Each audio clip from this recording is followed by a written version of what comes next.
Welcoming everyone to a very special episode of American Joyride. We are joined today by Jeff Depatie, a former Joint Task Force 2 assaulter. He is the first ever Canadian military member to join us on the show. Jeff, I couldn't be more excited to meet someone from north of the border, our great allies up in Canada. Thank you very much for being here. Yeah, absolutely. It's my pleasure. All the gratitude in the world for what you're doing. And yeah, no pressure on me, huh? The first one from the north. Well, I think we've got for the first one, we got a hell of a guest. Now, our audience, they know a lot about the American military. That's why they watch the show. I got to admit, I don't think they know nearly as much about the Canadian military. So this is going to be quite an experience. Now, I know that, like I just said in the intro, you were an assaulter and something that's referred to as Joint Task Force 2 or JTF2, as you can find it on Wikipedia, wherever it might be. Could you briefly walk the audience through what drove you to want to get to the top level of the Canadian military? Yeah. Just to give a little context, JTF2, it sounds like a bit of a silly name. They used it as a kind of a cloak and dagger name for when policies moving around, because everything's called a Joint Task Force, so it was meant to be like that. That's Canada's Tier 1 solution, somewhat similar to your Delta Force or SEAL Team 6. We're the only other nation in the world that's been given that term, Tier 1, from the U.S. It mostly has to do with money and aircraft, but just to give the audience a little bit of, those are the kinds of guys we were working with overseas. Myself, I think oftentimes they have tendencies to be called towards things. We use the word called, right? Feels right. It looks right. It feels right. It looks right. As I revisit my past and look at it, sometimes I wonder, was it fully a calling, or was it like the G.I. Joe era, the Rambo era, the Schwarzenegger, the hero era? There was a lot, a lot going on with, we still had the Cold War when I was a young guy. There was a lot of espionage and military influence in our world. I think greater, even now with all the connectivity, I think much more so than even when I was young.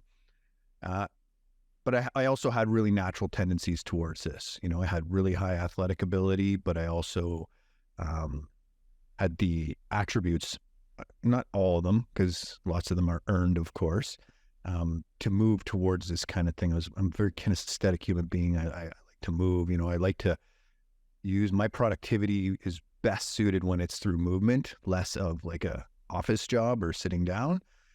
So it was a really good fit, right? It's where service and purpose and skills all meet. And in fact, I was actually looking at joining the U.S. military because I didn't even know this unit existed in Canada. So we have our reasons for keeping it a little bit more cloak and dagger, because there is within our borders we operate as well. So that changes the dynamic of not just being an expeditionary force, not just, for foreign policy. And it just felt like a good fit. The years went by. I was actually signing up for the U.S. military, and then 9/11 happened, and then you guys stopped taking foreigners, understandably. There was a lot of chaos at that time, so my paperwork got shoved aside, and then lo and behold, I heard about this other unit, like closed door. The recruiter was all weird about it. It was a pretty funny experience, actually, looking back on it. And then, one thing led to another, and that's spent about the better part of a decade kicking it in our Tier 1 solution. That's absolutely incredible that you were in the process of trying to join the United States military, and then 9/11 happened and they pulled the paperwork. Like you said, pushed the paperwork aside.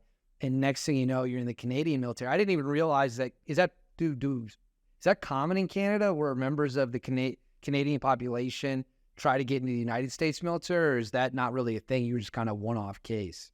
So at the time, I don't know if the program has been rebooted or not down south. Lots of people from around the world were using it because you can get your citizenship quicker that way. That's not what I was doing. It was the U.S. military was operating more with mission focus, and Canada was in this kind of peacekeeping mode. I don't know if you remember those days of like Blue Berets and peacekeeping, and mostly it failing, and I was a little bit more action oriented, if you will. Some of it was ignorance on my own part, but on the other hand, I was much more interested in going to the SF. So the U.S. was much more natural fit. I mean, there's all kinds of different SF a whole spectrum of them, right? In every denomination from Army to Air Force. So no, I wouldn't say it's super common, but there are Canadians who were doing it, and probably, I'm going to guess, still are. But, I don't really keep my finger on that pulse too much. So I know the number one question everyone's going to have when they fire up this interview and they're watching it right now is, what are some of the big differences in your mind between what you guys were doing in Joint Task Force 2 and what our Special Forces or Tier 1 elements are doing here? Is it a different kind of selection? Because Delta selection is obviously legendary. You've got the long walk, then you've got OTC. It's well known how difficult and rigorous it is. SEAL Team 6 isn't that different. What about for you guys? Do you look for the same kind of personality? Is it a totally different group of people they're going after? Like, what are some huge differences between the Canadian Tier 1 and the American Tier 1? Maybe our accent.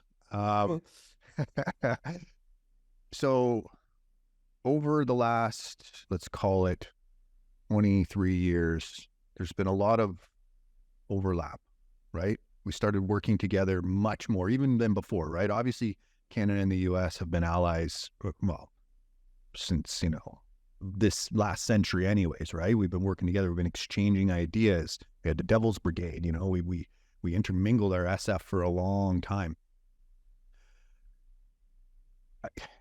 Layering giant differences, there really isn't too many. There's a few though. One, like I said, we have a more national mandate. Not that, Delta does have some aspects of that I won't really talk about here, but they do have some. They do have some. If a certain balloon goes up.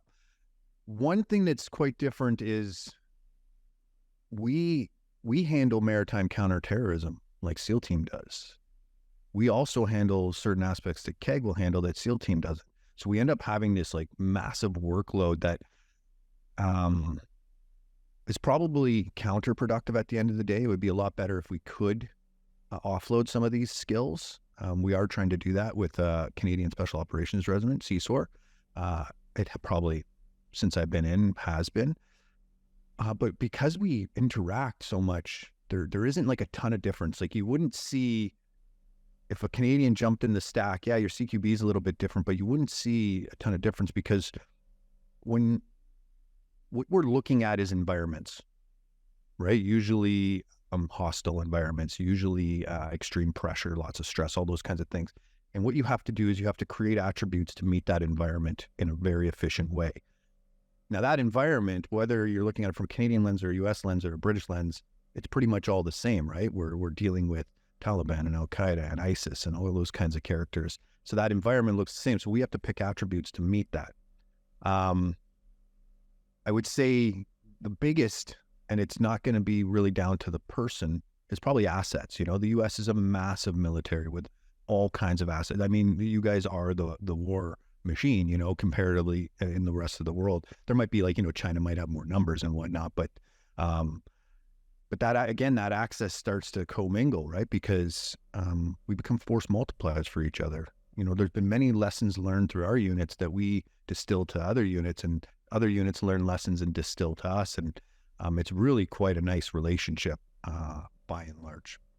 Well, that's great to hear. And it's always good to know that there's our allies to the north have plenty of their own pipe hitters and badass dudes ready to rock and roll, which is, again, why I reached out, because I didn't know anything about JTF2. I didn't know it existed until I saw you do a different interview. And I was like, whoa, I got to start researching whatever this is. On a more core basic level, in the United States, I think one of the reasons people watch interviews like this, watch other people's interviews, is because the military in this country I don't know if you'd say it's put on a pedestal, but it's viewed with great respect.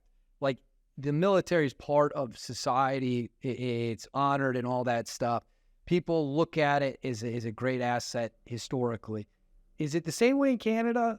Do people in Canada view the military in a similar sense, or is it not? Because in some countries, it's not prestigious at all. It's just a job. What's it like in Canada?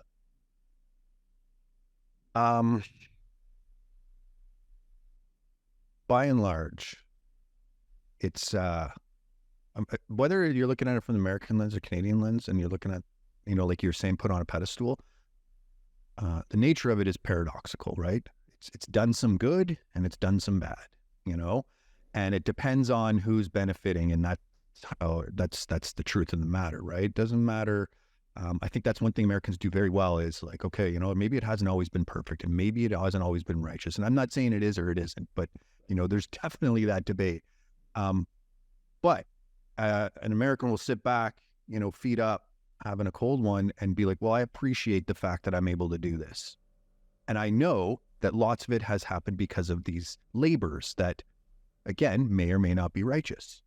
In Canada, there's much more of a optical delusion that that's not true. And yet we do benefit from that. We benefit from being allies with the U.S. You know, there's a lot of safety throughout the years. Maybe now it's a little less relevant, but having a border with you guys, exchanging technology and ideas. And we've been a part of that non-righteous or righteous activity, and we benefit from it. And for some reason, there's like a deep denial by a lot of Canadians, you know. Afghanistan, you know, early 2000s, mid 2000s, you know, late 2010, like those kind of years, it changed a bit, you know, but people were just more on board with supporting the soldier, supporting the family, a little less supporting the cause. And one, I think that's just ignorance, as always, right? It's so hard to know what's being distilled to you as truth or fact or fiction or whatnot. And in some ways, we're a little bit even more, what is that called, barricaded or sensitized from these things through an attempt to potentially a little less bias in our systems. But I think in that it actually denies us more spectrum of that, where, for example, we'll take like two opposing news, you know, we'll call it a left and a right news. And even though they're going to portray a story differently, at least if you had both portraying it heavily, you might be able to distill something that might look like the truth. Whereas we don't get that kind of stuff. So no, there isn't the same reverence, although November 11th is, you know, kind of like our Memorial Day. It's your Memorial Day. It's celebrated every year. And, you know, the men and women from World War I, World War II, Korea, Afghanistan are celebrated, you know, their sacrifices. So no, it's definitely not the same. Like for you guys, it's intertwined with your economics, and it's like, it's such a big part of marketing, and it's everywhere, right? It's like, it became very popular in Hollywood, you know, like it's definitely not like that. It's not in our psyche the same way. Whether that's good or bad, I don't know. That's a fascinating breakdown. I mean, that's really interesting that you kind of say that they put these barricades up, and here, good or bad, those barricades don't really exist. I want to now kind of dive into so you've gone through the selection process for the Joint Task Force 2. Is the selection, is it more of a mental game? Is it a physical game? Like, are they looking for the strongest, toughest dudes, or are they looking for dudes who are athletic, but really just mentally, they're all there on the ball, mentally speaking? Yeah. So I would say that I'll say any of the tier 1 units, it's about attributes. You know, are you this? When I say physically fit, think of it, am I able to move my body through time and space in a certain way?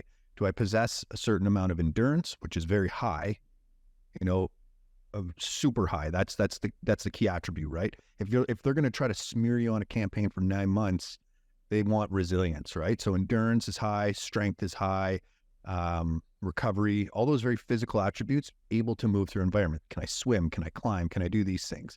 But those are more like checking the box. You either have them or you don't. Lots of them can be built, but it's like they don't want to spend the time knowing that. They want to know, you know, your emotional strength. They want to know your resilience. They want to know how fast you can memorize things and action those memories. They want to know how fast you can think outside the box when arousal level, which are stress levels, are super high. So when all the chips are down, you know, you're tired, you haven't slept in days, you're in a gunfight, and lives are on the line, and you have to make new decisions that are beyond your drills. Because it's one thing to drill someone. If A happens, do B. If C happens, do D. But it's completely different if it's like, okay, if X, a completely unknown factor happens, do something to solve that problem, right? So that's really what it becomes. Those other ones are tested throughout, and the lines get blurred because what they all do is tax your nervous system, right? Your nervous, obviously we're a bunch of functions, right, that nurture our nervous system. But if you picture us as like walking around nerve sacs, you know, big one through our spine and a big brain and everything else designed to help that function as a holistic being, they're going to tax that. They're going to tax it with physical load. They're going to tax it with mental load. They're going to tax it with all kinds of inputs, all kinds of things. And one of the key things is it can go by a lot of names, but usually in the military, they call it situational awareness, which means you're able to absorb a sensory input. It can be anything, a form of communication. It can be something you see, something you hear, something you feel, and you process that properly with what's kind of called open node thinking, where, like I was alluding to, I may have to come up with a creative solution for this. That's very high on the list. And then the other ones that are very high are obviously stress load, just like mental, whether it's acute or chronic stresses. But that doesn't mean you just handle the load. It's one thing to have the shoulders, the Herculean shoulders to, you know, hold the labor. It's another thing to process it and learn from it. And that comes down to communication, which kind of segues into interpersonal dynamics. Someone once explained it as a team of individuals. You know, it kind of sounds a little bit funny, right? We're a team or we individuals, but any operator can operate as an individual at any time, but it's very important to operate on a team. And that team may not be the one you're always working with. It could be a different team. It could be a different couple guys, you know, what is that set solution? That's pretty important, especially once stress, fatigue, load, you know, tax, morale, whatever you want to call that, will is all down. And it's like, how do you keep going in those times? I want to apply everything you just said that you did, that you had to go through all of that, how you going to handle the stress load, the attributes we're looking for. Now you've deployed, when you get your first deployment and you're finally going overseas, and now the training, we've done that, we've passed that. Now it's time for the big game, in a sense, for lack of a better term. What was your expectation of what you thought war was going to be like compared to what the reality of war was once you actually got there? How are those two things similar and different? It depends. It depends on timing and whatnot. Obviously, I had mentioned the Rambo Schwarzenegger era, and I had a much more, even though we have lots of excellent training, right? Like that was one thing that was developed in the last 20 years, the realistic training. So I mentioned the relativity attributes, which means you don't possess an attribute until you experience it. I can teach you and talk about something, but until you really live it, you haven't actually gained that attribute. Where realistic training meets that, it raises that bar, right? So, especially when it comes to casualties and gunfights and things of that nature. So training has gone way up. So once you meet that on the other side, you're much more prepared for it. It's not like 6 weeks of boot camp, you know, fire 20 rounds and then you're over on the front lines of France. You know, it's like nowadays, like in some cases, it could be years of being steeped in this training. So you're very ready for it by and large. Of course, it's not as glorious. And there's a whole, and when I say glory, I think when a lot of men and women sign up for service, they're looking for glory as in, I was of service and I did good. And however that feels like glory, I guess, you know, like the motions I actioned, the steps I took were of positive benefit. The thing with modern warfare is it's very hard to find that because orders come from who knows where. You know, actions happen all over in this multi-dimensional space. So it's very hard to pluck glory from it. A couple movies do really good justice to it, you know, like Sandcastle and Jarhead, where there's a lot of tedium, there's a lot of boredom, there's a lot of like waiting. Waiting is such a stressful thing because you know there's going to be an op. Oh, I'm going to wait for that moment. It's hard as a human being not to think of the future as is. You know what I mean? We do this. We constantly move between present, past, and future. And when the future is an op and that future might kill you or kill a friend or maim you, It's very hard to shut that off. And that is very, very hard to practice, that reality. So there is that. I was very fortunate, especially my first tour. I had moments that were like movie-like war, where I couldn't have asked for more. More would have maybe been worse. Yeah, people were injured, people were shot and whatnot. But our platoon, everybody lived, we had some accidents, some casualties and whatnot. So we all got to go home with all our body parts. That really changes things, where you're not taking home those more obvious wounds. There are hidden wounds that you take home from those stress loads. One thing that surprised me, and it still surprises me, is the amount of, I'm going to use the word respect, just because I can't think of another word, for the opposition that I had. Here's my ideals. I won't even talk about the militaries, meeting this other person's ideals. And in the heat of the moment, if their ideal is trying to kill you, it's very easy to react to that. It's very easy to defend yourself and your friends. It's a no-brainer. But as the smoke clears, you're kind of like, oh, yeah, especially they're up against a modern military, with air stacks and armor and the best tech, and and they're up and they're fighting this. And I always had a lot of I use the word respect. I don't, it's not like a full blown, hey, I see eye to eye with you, but it's like that warrior's respect. ISIS in Iraq that started to change, because it kind of just seemed like a bunch of zealots. That was the first time I really was like, oh, this is what a zealot is. This is what someone who has psychologically been pressed past being a human, just doing awful things to other people's culture, awful things to other people, awful things to people in their own ranks. They were just being awful, right? They psychologically, all the pressures of what was happening, not just in the Levant, but, in the Middle East, and, we'll call it the last 40 years, had pressure cooked down some generals and a few people, and then scattered from around the world, some broken, lost souls, and they all came together, and they were this, I don't know. I don't know if I would use the word respect there, because it was you want something, and if you really believe in your ideal, sometimes you have to adapt and change. The way we fight, quote unquote, war has to be like that. If you're trying to press your ideal, maybe sometimes violence isn't the answer. You know what I mean? So it depends. Yeah. It's paradoxical in its nature. Sometimes it was awesome, sometimes it wasn't.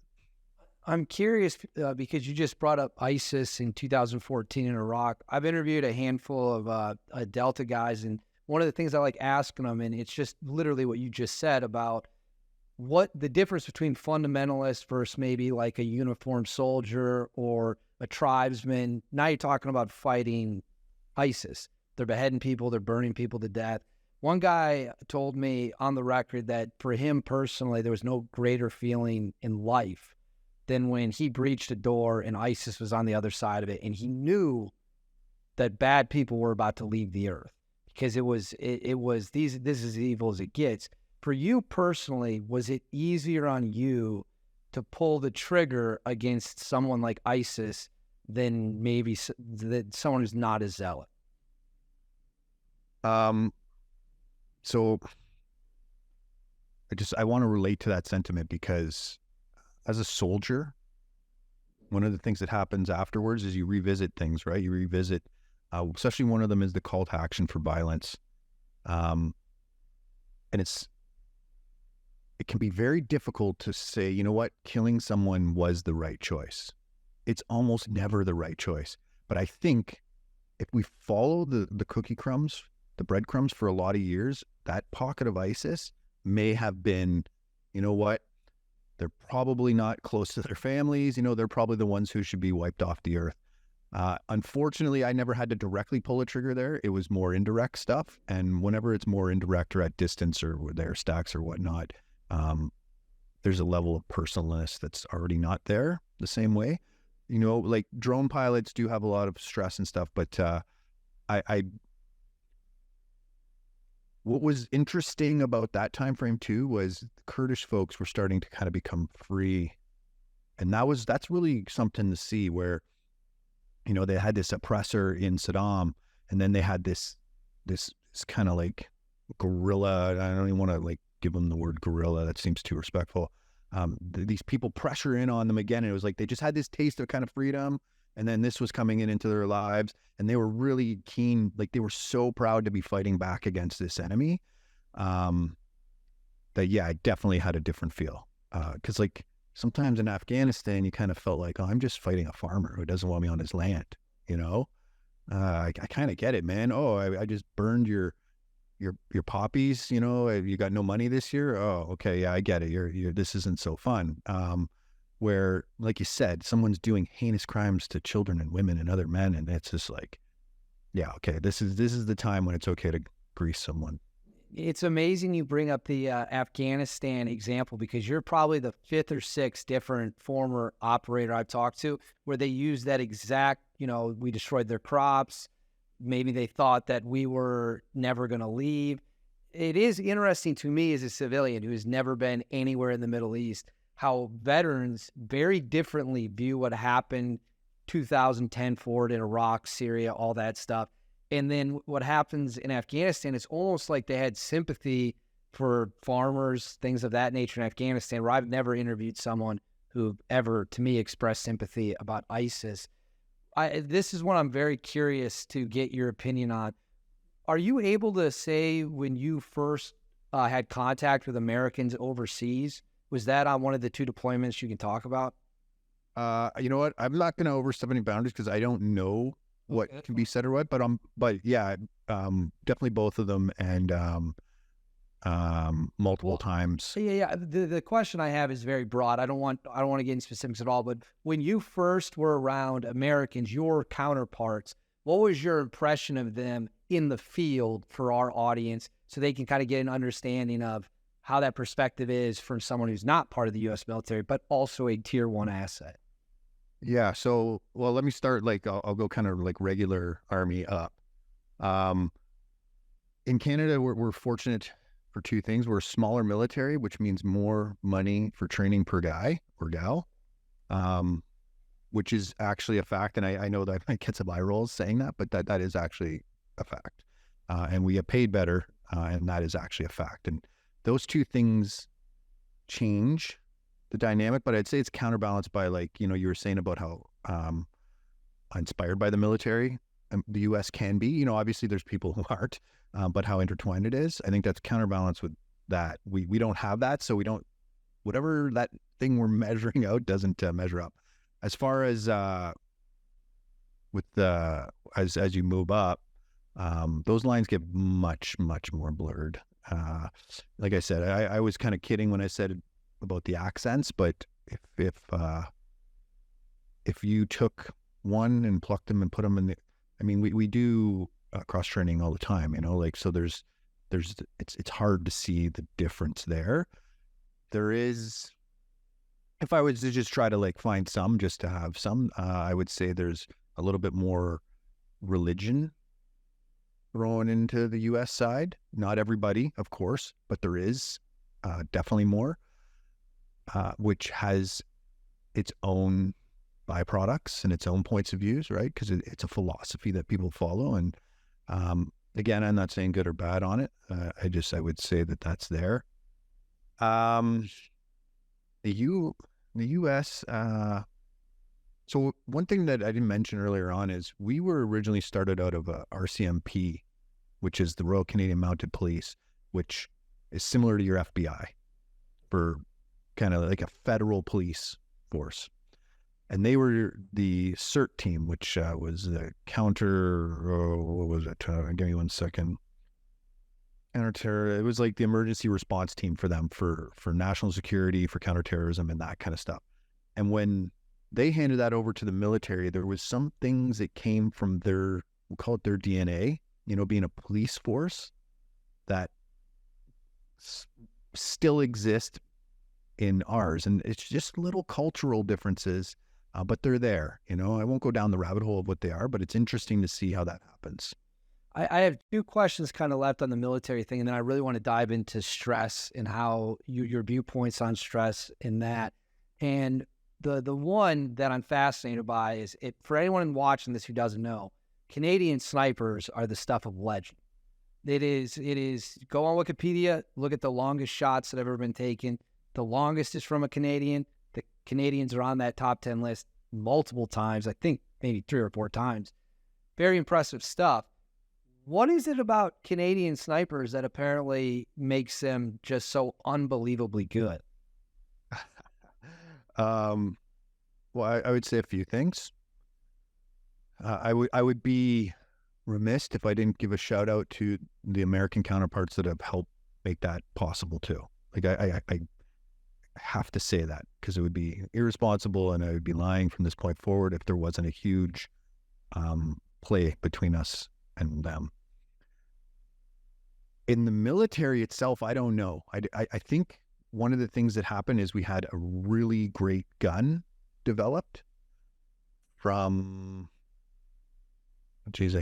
Prairie Gun Works.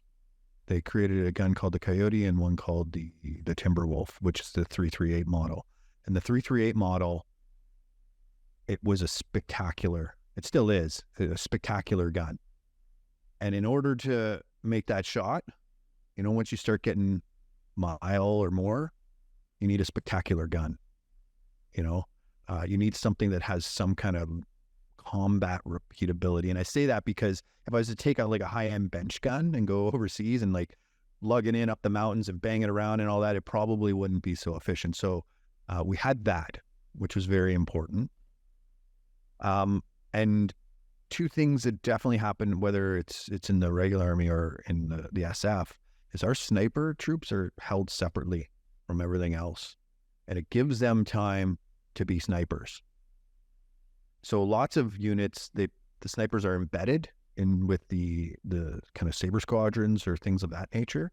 And so you're robbing from Peter to pay Paul. If you have to be, wear this hat and the sniper hat, well, your head's only so big. It can only hold so many hats, right? So that's a huge one. And then, I don't know, it's got to be something in our culture or DNA, just for funsies.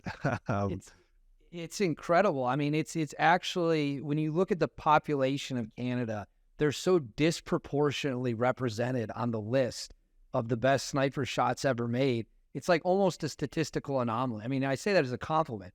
It's incredible that they're that represent. I mean, is long range outdoor shooting like a hobby people have in Canada? Is it something that is done by people who live in more rural areas, or is it just something you get taught when you go to the military?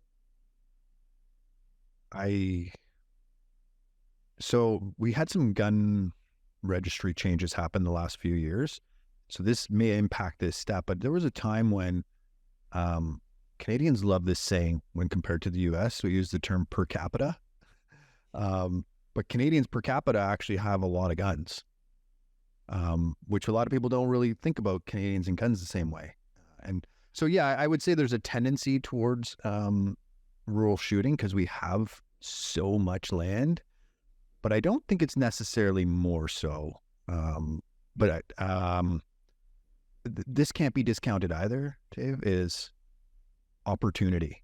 Whatever Marcus Aurelius says, luck is when skill meets opportunity or practice or whatever he says, right? Where the opportunity has to present itself. And that is a statistical anomaly. We try to set up conditions as soldiers for our own or the best outcome, whatever that may be. But until the target presents itself in a certain way at a certain time, you just don't have that option. You know what I mean? You try to create it as much as possible. So that becomes a kind of an unweighable factor too, I'm at a loss. It's just so stunning for me to run the information, man. I encourage everyone watching this to go check out the list on Wikipedia. My last question specifically solely on the military front, and I enjoy asking guys this who I'm curious to get your point of view from the Canadian side. What's the biggest misconception to you people have about being in combat? Biggest misconception. I think if we run numbers, I think people would be, and I'm going to say this for like the young guys, because I remember what it was like being a young guy wondering, could I kill someone? Could I be in combat? It's a lot easier to fight for your life, whether you put yourself in that position or not, than you would think. Because most people who come out with some kind of stress disorder or stress, like PTS, it's not usually because of the acute moment. It's because of being exposed to chemicals and head injury and concussions and chronic stressors. So I would say that it's much easier to be in combat than people think. And frankly, you use the term pipe hitter, and there's a reason. When you start chasing that dragon, there's very little that is that kind of rush. People climb mountains because the fear of death is there. It's like, this mountain might get me, or people sail around the world solo because of that, or they do all kinds of extreme things. But it's a very different thing when someone else is another human is trying to kill you. It's quite the game of chess. So it does have that, and that can make it a little bit intoxicating, and that can be a pro and a con of it, I suppose, but I think that's a big misconception of it. But then that goes though with the second part where, yeah, that's the moment, and the high five and afterwards and whatnot, we made it through. But when the dust settles, it can be hard to find glory in those moments. For you personally, how often would you say when you were deployed, would you get that intoxicating rush? Was that something you personally experienced on numerous occasions, or yes or no? Yes. Like I said, I was chasing the dragon too. That if I would have stayed in, I probably would have continued, until my body fully broke, just fell apart. That was something so like my very first gunfight had that moment of like, okay, I'm in a gunfight. What's going on, But then it shifted, and it was like, I'm in a gunfight, let's get this going on. And then it's amazing how like hyped up the dogs can get. You know what I mean? When you train someone to do something who wants to be doing it and is doing it, well, you get that kind of effect for it. And I think that's one of the things that lots of soldiers on the other side have trouble reconciling, because they're like, am I allowed to have felt good for doing that? Because then you like weigh it out and you're like, well, was I just protecting oil, or was I saving lives, or, like what, like, and I'm being very broad in that statement. I think you get what I'm saying. Am I allowed to feel good about this? Does that make me a psycho, or, like you wrestle with these things. And it's, that's why soldiers like to be in places like the VAs or not the VA, VFW. We call them Legion, VFWs and stuff like that, where it's like, okay, I can be around these people that get it, a little bit more. Not everybody gets it the same, but and they don't feel ostracized. I really want to drill down on stress, because I know handling stress, PTSD. I've read a lot of what you've done, listening to your interviews. I can tell that's a very important thing to you. People watching this, they might think stress, hey, I had a bad day at work, feel very stressed out, my girlfriend's upset with me, or, if you're a woman, whatever, my significant other. For you, when you talk about dealing with stress, what are the keys to you when we're dealing with stress at a high level? Like, not, oh, dinner was late, I'm upset. My buddy maybe just got blown up, and now I got to go back out tomorrow night and do the same thing over and over again. How can any human deal with that level of pressure? Well, so we filmed a documentary called The Dark Night of Our Soul. And the essence of it is post-traumatic growth, which is the other side of post-traumatic stress disorder, where we might look at, you're down in the hole of the stress disorder. Growth is the expansion from that stress. And one of the things we learned is there's this one factor, no matter what the treatments are, no matter how people access tools, no matter what they do, almost always it was interacting with other people that was like the first step to helping them. Humans are meant to interact, and humans are meant to make sense. This is how we actually make meaning. If I was to try to make meaning of the world just in my own head, I would look like a nut job. You know what I mean? I would look like a nut job. because I'd be projecting my own world inside. And I've seen some people do this, and it's weird. It's very weird. So I say that because it's also the shoulder you lean on, it's the ear you bend. There's something really strong about watching another man or woman, mostly men from the operator world, suit up. There's like this like reciprocating thing, because it's something. It's something to think, hey, you know what, tonight's the night. And like I said, we lots of people chase that dragon in different ways,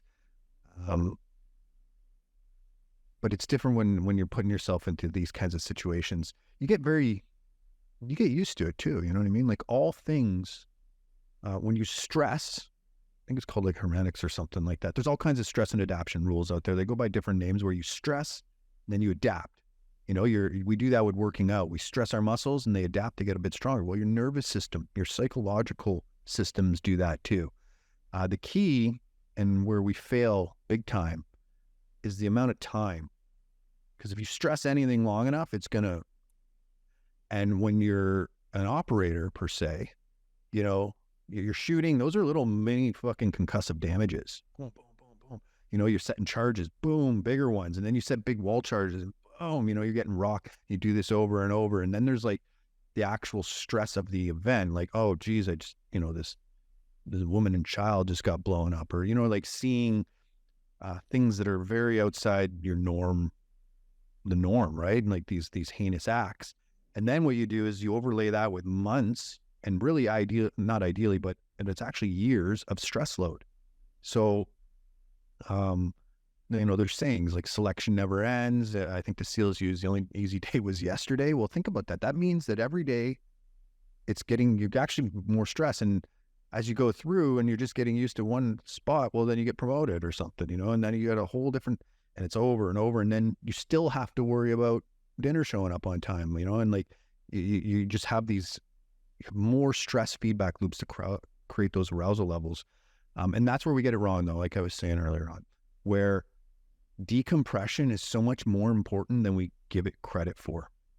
So what happens is when you properly decompress, so if you stay stressed too long, your DNA, the epigenetics, the control elements on top of it, which cause them to turn on and off, will actually turn on and off. And sometimes when you turn those on, they start nurturing parts of the brain that, are more prone to anger, and less to, say the prefrontal cortex, to things like executive functions, and when that happens, it starts to create these compressive feedback loops in your mind. And so that's how we start getting stress disorders.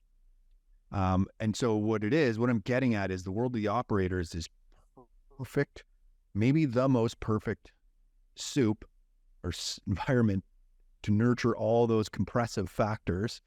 And I'm just going to ask you to do it for 15 years, and it's like, so there's a reason, one, that we talked about earlier, why these people are selected. And then two, we should revisit the decompression portion where it'll help with longevity. But what's really cool about it is the bounce back. How much more stress you actually learn how to handle. How much your hormonal imbalances, when you spike cortisol, how much quicker you can actually metabolize it. There's these really cool functions from it. I want to touch on something you just said about communication, because it's funny you bring that up. One of the things that I hear a lot from people in the U.S. military who struggled or who have struggled deeply with PTSD, substance abuse, is it was always drilled in their head for the longest time. You don't talk about what you did overseas. You don't tell your buddies. You don't talk to your dad about it. You keep your mouth shut and nobody knows. And that has driven a handful of people I know, fortunately, to not kill themselves, but to get pretty close because they felt they were all alone, not alone. And they felt like I need to say something, but I can't because I've been told for years to just keep my mouth shut. What would you say to someone who desperately just wants to talk to someone, but maybe feels like they've been convinced through 20 years of service that they're not supposed to say a word about anything to anyone? Well, one, I think there's a factor of dirty laundry. Sometimes decisions in real time they're very ugly. And that's just a fact. But that is the responsibility that is bestowed upon a soldier. You're going to make real-time decisions and sometimes you're going to mess it up. and that becomes dirty laundry. And so that's one factor that people don't want to be spoken about.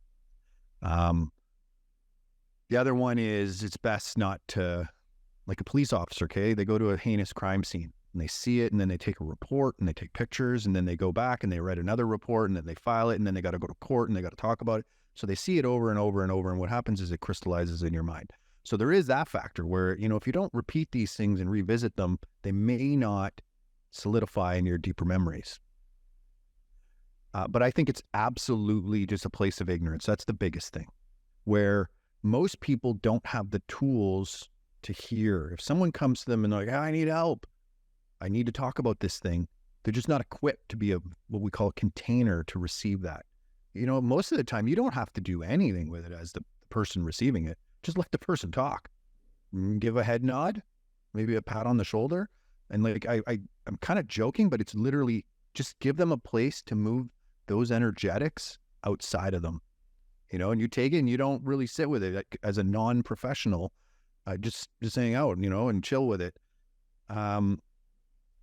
Because like I said, you're not going to make sense of reality just in your own head. And that's part of what we call going limbic, or with the stress disorders, is you literally compress your world down and then you move inside, right? And you cease existing. You don't move in the outside world as much. It's a constriction. It's actually a fear-based reaction. It's a very natural reaction. It's an evolutionary reaction. It's a defense mechanism, because what's happening is these thoughts, these things that are floating around your head, are telling you, accurately or inaccurately, that the world around you is a threat, and it moves you inwards. And that's the sure sign. As soon as someone like collapses more and more into their lazy boy and the world is shut out more and more, that's a sign that that person is compressing inwards. So no, I think absolutely, you know, you talk about these things. You don't want to, the rare time that you may implicate something, because this is rare, this isn't the norm. You know, find a therapist or someone that, like a professional, that can house that. But most of the time, I would say, try to find another human being who's willing to listen, and tell them, you know, like, make it a situation where they know they have to receive. It's like, be fucking man enough or woman enough to be like, I'm in trouble here. I need help. It's okay to need help. I don't get it right now. There's 8 billion people, and people are more alone than ever. And it's like, how can we feel so alone with so many people? It's because of these things, because people are compressing in. Do you think technology, real quick, do you think technology plays any role in people feeling isolated and alone? Maybe they've gotten so comfortable behind a computer screen that they you know, human interaction face to face begins to feel so uncomfortable for them? Remember the first time you asked a girl out in like grade 6 or whatever? How scary that was. Terrifying. You know? Terrifying before I started dating my girlfriend. Yeah. But the idea is, like, you haven't practiced it, right? You haven't lived it, you know? That's the same thing with the language we use. It's the same thing. People get scared to do these things, and it has to be practiced. But with technology, I'll use the term distraction. Alcohol, drugs are a distraction to alter your state of consciousness from where it is and what it's feeling. Technology is a distraction by and large. It has its place as a very powerful tool. Don't get me wrong. You know, it can do computations levels we can't, linear computations that we can't until quantum computing comes online. But yeah, people get comfortable interacting that. And then, because, you know, lots of people, their sexual needs seem to be met, you know, through porn and stuff like that. So then one of the greatest energies we possess is disconnected from humanity, you know. It's ruining relationships right now, you know, like, because people get addicted to it. It's very easy, you know. So anywhere where you're distracting yourself from feeling. So we're feeling creatures. A lot of our brain is designed to feel emotions, good emotions, and then ones that are called not so good emotions. They're all actually powerful tools. So look at where, like, you're distracting yourself with these things to not feel. And it may not look like that. That's the thing. You know, we go out for some beers with our buds and we have a laugh or whatnot, and sometimes that's really great. But lots of times you're just distracting yourself from having the hard talk with the wife or with yourself. And that's the key. The ego, your default mode network, the part of your brain that runs kind of on autopilot, it's a tool. It's a very good defense mechanism. It's again, another evolutionary tool designed to help you move through the world, but it kind of shelters you from these things. But just like a shitty foundation, if you don't revisit them, there'll be some stuff that happens. And it boils down to this, a very simple saying. I love it. Hurt people. Because the way our brain filters information, the billions of bytes, most of them go through biases or implicit biases, which means they're shortcuts. Run through your old wiring, childhood patterns, the non-coping mechanisms. And what it means is if you're stressed and hurting, you're automatically going to hurt people around you. And that could be as simple as just isolating yourself. That's an incredible breakdown. And it's actually a great segue to one of the questions I really wanted to dive into you as well. I can't speak to Canada, but I can obviously speak to America. I'm 31. And when I look at people my own age, when I look at people much younger than me, teenage boys, men in their 20s, it does seem like in the United States of America, maybe in Canada too, we have a crisis with young men who have no sense of direction. They feel like they got nothing going for them. They got no upside. And, maybe they're addicted to sexual content. Maybe they're drinking too much. They're doing drugs. It's not good. It's really bad. And in my opinion, it is a legitimate crisis. In your opinion, as someone who's a stress expert and is much smarter on the subject than me when it comes to this stuff, do you think young men who are directionless, like what do we do there? Like, what is a solution? Well, so a couple things pop into my mind. One in a joking way. Have you ever seen Arrested Development? I've seen the original seasons, yeah. So Army at-risk male youth. That's how the Army gets a lot of these people. They take people who are confused and listless, who think they have these aggressions and stuff, and they kind of lure them into the military. So I think there's ones, if we look at every single problem that we have as a species that we've created indirectly or directly is a byproduct of our psychology. And what's happening is most people don't have the awareness. So when I say the word consciousness, I mentioned it earlier, but it's feedback loops. Your ability to handle millions of inputs. We do this somewhat really well and then somewhat not so well.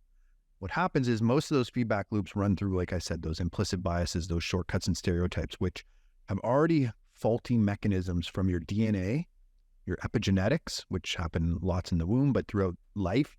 Epigenetics is the interaction between your DNA and the environment, and it's much quicker. Like DNA takes a long time to morph. Epigenetics happens very quickly. Your childhood patterns, these are all stress forms. They're energies that bend us away from being ourselves. So most people who have actualized, or more to the point, self-transcended, they don't feel these kinds of pressures the same way.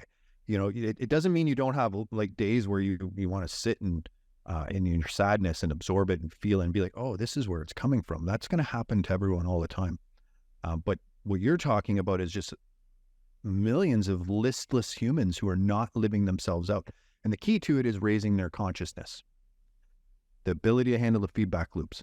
And the key to that is facing your shadows. So looking back at your life, the moments that have bumped you off being you, some of them are okay, right? We need to adapt to being a collective society, like a group, maybe not the word collective, but, we are a society. We're a globalized society now. But where are you storing non-coping mechanisms, shadows, these blind spots? Most of the time we don't see them, right? They're a lot more apparent in our triggers when we fight with someone or when we repress. We start to see these tendencies. If we can root those out and start to sort those out, as we do that, as we change individually, all these other issues I talked about will start to dissipate, because most of them are built on old systems that were built out of fear, out of a place of survival, not like an evil place, just where our consciousness was at the time. And right now, the thing that's going on, one of the things that technology has done has raised informational awareness, kind of like Chicken Little style, right? Like, oh, there's problems everywhere. Everywhere there's problems. Every day I'm so inadequate. Oh my God, that person's so much better looking, and blah, blah, blah. And it's just like, that's on its own shitty, because it has no solution, except once people start realizing why they feel inadequate, why they're distracting themselves and they sort that out, these issues start to go away. It doesn't mean we're ever going to be like in some kind of weird utopia. The universe is going to always be stressing us. The more stress we can handle, I think the more stress we're going to get. Because like it or not, humans are part of the ordering system of the universe, meaning we actually have the ability to control what's called entropy, high and low entropy states. We create objects, we move energy around. And as long as people are feeling listless and low, as long as people are creating from a place of greed or fear, from lack and want or survival or insecurity, we're going to continue to create those things. And every now and then they might be a benefit, but most of the time they're just an illusional state. And what's happening right now is we built up our boxes, and people are trying to press out of them. And it's confusing time because we're seeing, in my opinion, the old guard, maybe not stepping down, in cases like Russia and Putin, and the vanguard is starting to come to life a bit. So, and now I'm not even going to dive into like the collective consciousness and how that might work, right? The illusion of me and you. So for those people though, feeling those kinds of stress, you still got me? Yeah, I got you. Okay. It kind of chopped a little. Take a breath, learn to manage your breath, learn what you can control, meaning, what you take into your own body as much as possible, because an unhealthy body is going to be an unhealthy mind. And then work your way out.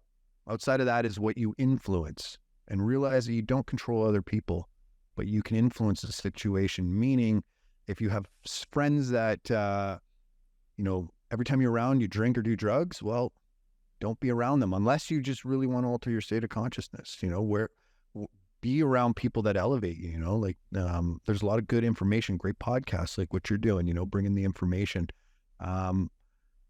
Unfortunately, it's a little trickier to find really good mentors these days. Men and women handing over the torch to younger men and women is a lost art. For some of these guys, head over to artofadversity.com, and we have some really great programming there that we're going to try to make available to the masses as much as possible too. I liked what you just said about a healthy body, healthy mind. I just was in a debate the other day about the way people eat. I used to be really overweight. I'm not overweight anymore. I just stopped eating like trash, or stopped drinking soda. And do you have any thoughts on how diet can impact stress levels? Yeah, what I'll do is, let's look at it like this. You are a collection, and I'm not going to go smaller because there is smaller, of atoms, right? Carbon atoms, nitrogen atoms, oxygen atoms, hydrogen atoms, at a very reductionist scale. If you're putting in caustic atoms into that formula, they're not going to be able to structure properly. Okay, let's go up. Go to like the biochemistry level. Same thing. If you're putting shitty non-organics in your body, whether it's through breath or through your skin or through your food, it's not going to be able to structure properly. And your body's going to try to fight it. And it'll do that. And you'll see it. Healthy people usually have healthy looking skin, and they're not carrying around excess weight. I'm not saying like you look like a Instagram model or anything like that, but you can see it. You know what I mean? You see healthy people, and it fluctuates. Life brings stressors in and out. But if you look at life like that, like I can control the elements I put into my body beyond just food. You will actually start to tune in more and more and more and more to the problems. It's like, which can get tricky. I get it. Once we start into those feedback loops that are caustic, we get addicted to the discord, meaning most people who are overweight know they're overweight. Most people who are overweight know what they're eating that is causing the issue, but they're addicted to the pattern because they eat whatever it is causing the problem, usually probably like a sugar or something like that, or something with a lot of, not glucose, gluten, things like of that nature that are far from normal organics. And it spikes things in their body, whether it's hormones or states of mind. And those changes they get addicted to. We call them chasing a higher state, just like the pipe hitters. We do that with food too. So it takes a long time to break those habits because usually they go onto to a bad cycle. So, but think of it in all aspects, not just the food, water that we put in, but what we listen to. Right now, I'm sending mechanical sound waves into your ears, and that's changing your brain in quantum ways, atomic ways, biochemical ways. So what you're listening to, what impacts you, what frequencies you absorb, pay attention to those too. And usually, here's the key, if it really serves them to have your attention and they're not really giving you anything good, just steer clear of it. It's great advice. That's great advice in probably all facets of life. All right, last thing I want to get into, like you brought up the documentary you're making, Dark Night of Soul. Can you tell our viewers, now you say you're doing a Kickstarter for, is that correct? Yes, yeah. So yeah, let the audience know what's the goal here, where can they find it? What are we looking for on the Kickstarter? Just go ahead, dive in. Yeah, so Dark Night of Our Soul, it's a documentary. It started years ago on this concept of post-traumatic growth, and we started to realize that this could be a real solution for the individual and us as a whole, and that's its essence. And I self-funded it, and I got it most of the way, but I just can't take it the rest of the way. And so we started this Kickstarter to bring in a few things that we need, some graphics and some editing work and things like that. So people head over to posttraumaticgrowth.film and take a look at the trailer, see if it's something that interests them. What we're doing right now is we're having screenings for the short, which is a 35-minute version that we've compressed down, just to show people what we're working on. And this is truly a passion project. I know a lot of people say that. It really has been. It's been amazing. It's been an amazing journey for me. I had PTSD, and my journey out of that gave me lots of tools. And then we started asking the question, can we do this on purpose? You know, can we do this as not just as an individual, but is this a concept? Is expanding your consciousness, you know, because like that word's got a lot of triggers with it too. But can we do this on purpose? And what are the things that will come from that are a positive benefit for everybody? And so posttraumaticgrowth.film, check out the trailer, and then see if you want to support it or not. Well, Jeff, I just want to say this might be the most fascinating, in-depth interview I've ever done in 2 years of doing this. The amount of stuff we covered about stress, you were saying stuff that I never even thought about before. And I know the audience watching this is going to feel the exact same way. And it was so cool to have a Canadian member of their military come here. And for the first guest, what a home run I feel like it was. You are welcome back. Maybe we circle up in 9 to 12 months and we do this again and we dive even further into these subjects. This was awesome. Thank you very much. Yeah, like I said, Dave, the gratitude is all mine towards you. A lot of people don't understand how much effort goes in on your end too. So yeah, it's a pleasure. Thanks for having me on.